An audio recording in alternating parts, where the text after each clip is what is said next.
And now, while Toronto goes on to win the World Series,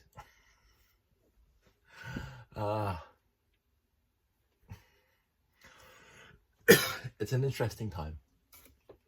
So, anyway, hey, look, there's a solar power transporter. Just because I wanted to build something spacey. After all the trains and all the other stuff I've been refurbishing or reconstituting. When I did all that sorting the other day, I found 4 of these corners. This is the 5th one. This is the last one I have that's not built into a solar power transporter because this only came in the solar power transporter. But I had 4 virtually identically badly faded, badly yellowed solar power transporter corners. And I thought, hey, let's build a solar power transporter. just because I can. I reviewed the set a bunch of times. It's grown on me over the years. I didn't want to buy it the first time I saw it in the stores. I did not buy it in the stores at all, ever. I can't remember the first time I actually built one. I think we were actually doing shows. Space layout shows, maybe the ad hoc space layout shows. I was then reconstituting sets for the space layout, because why not? And I decided to build one, and I said, yeah, it's nice. Again, not as vehemently opposed to it as I was with the Robot Command Center and the Starfleet Voyager, because those are the 2 sets that I was vehemently against buying. They did not look at all appealing to me, like literally at all. And I would not build them, Sam I am. Just like set 1960, that wasn't 1968. That's the, I actually bought that one in the store.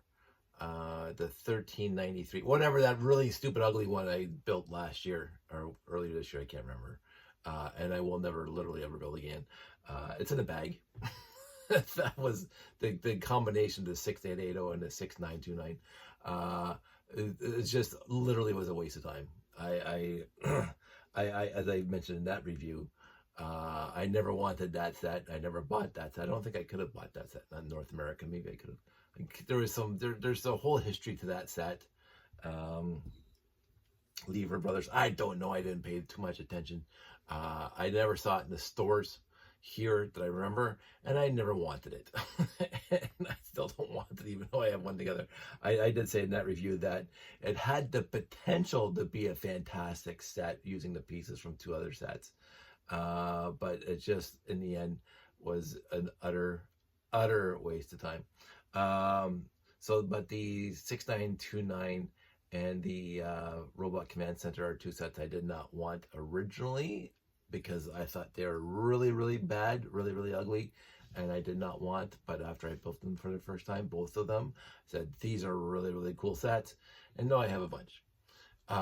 The Solar Power Transporter is a set that, because it was more on the high end of expense back then, and it didn't have a big draw to me, being basically mostly gray, and it didn't look as appealing to me on the front cover of the box. Although the picture was great.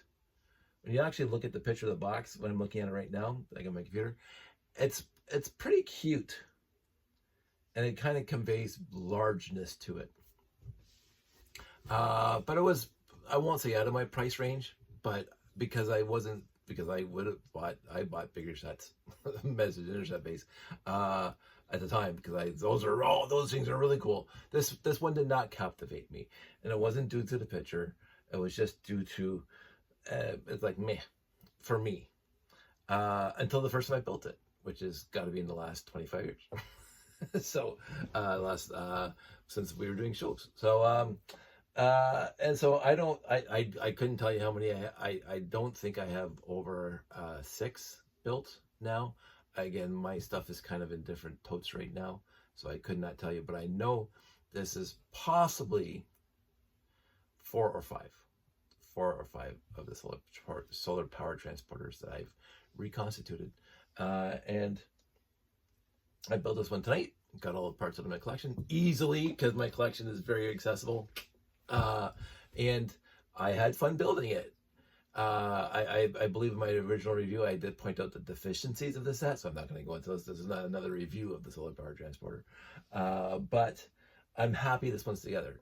What I am going to talk about is what I had to do to finish it. Because if you've been watching this channel long enough, you know that I always seem to fall short of trans-red antennas. and then when I do a Bricklink order, I order 10, and then they just get used up somewhere. So this is no exception to that rule. I have one here, one trans-red antenna. I had 5. Now I probably have more. Again, I haven't even cleaned up my 5 or 6 big Rubbermaid totes of parts that I just got strewn into there from various whatevers that I am going to go through over the winter. But this thing takes 8 trans-red antennas. And I had 5. So what I did, I think for, no off position on a Genius switch. I just love this thing. Pull that down, park it with the fold down legs, as they say. I'm gonna put these two things together just because I can. It's a cute little thing. So I put the actual 4 antennas on the vehicles because they would look cool on the vehicles, and then on the center, I just got 4 lightsaber beams, 4L or 5L, and I put them in there. And from a distance, you won't be able to tell the difference. They are trans-red. They're not as high as the antenna that would have been in there. The antenna would have been higher, but who cares? And the next time I do a Bricklink order, or when I get all my stuff sorted out, I will find more trans-red antennas, possibly without even buying a thing. And I'll put them in here. They'll be sitting there until they do. Other than that, these pieces are fully complete with period specific parts, right colors, and blah, blah, blah, including the control panels in there, including the arrows on the side, which you can't see because of the tires.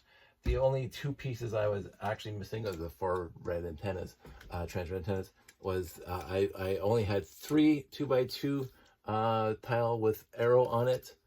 So the 4th one is just this one white arrow because I know it. And then this one you can see back here has the gray console 2x2 slope.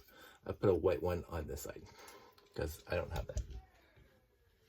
So in the end, it is a mostly complete, missing 6 pieces and substituted with pieces that are perfectly fine to substitute.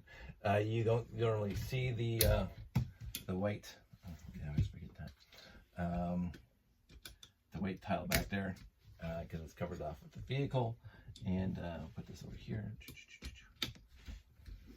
And there you go. Go that way. I will put this in a Ziploc and put it in my storage bin of classic space. Which again, I also have to organize.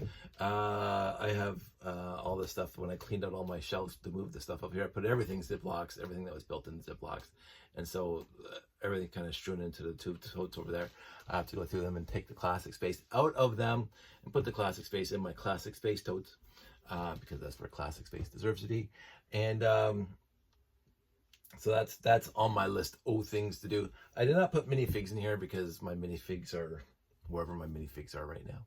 I actually do not know where my minifigs are right now. I got boxes and boxes of minifigs, and I don't know where the classic space guys are. But I ain't worried about it. Not worried about it at all. So, yeah, glad I did it. I didn't build a robot either.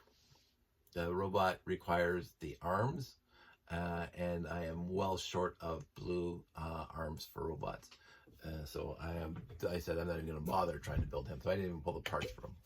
So I knew I didn't have any more. Again, if I ever get around to sorting everything out, I'll probably find more. But for now, I'm okay with that.